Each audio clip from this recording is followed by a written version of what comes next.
So here we're going to go over a transverse plane co-contraction at your elbow and with a little bit of movement on the wall. So here you really want to focus on the pressure through your hands. You want to make sure that you're pressing through all of the knuckles at the top of your palm and your fingertips and not just through the heel of your hand. So once the hand is actually on the wall, make sure that you have no gaps in underneath those knuckles and really spread your fingertips and be quite active through your hand against the wall. The second part, we want to have what's called a co-contraction in at the elbow. So if you go from a completely locked out position and unlock this slightly, it gets your forearm to work a little bit more as well as your bicep and your tricep. So for this movement, place your hand in front of the wall, roughly at about shoulder height, and make sure that your shoulder is pressed down away from your ear. So if you're not too sure what that feels like, even if you shrug your shoulders up around your ears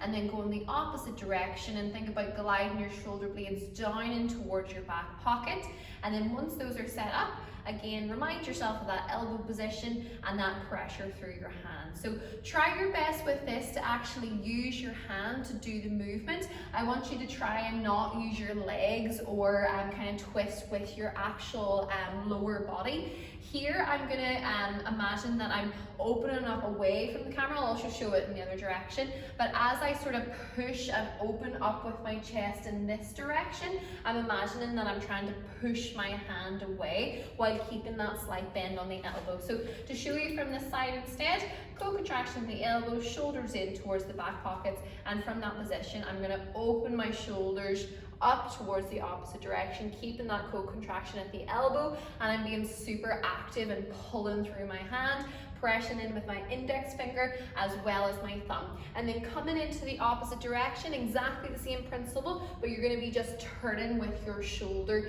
in towards your hand as well. So going out in one direction, make sure you're not holding your breath, and then going in towards the other direction.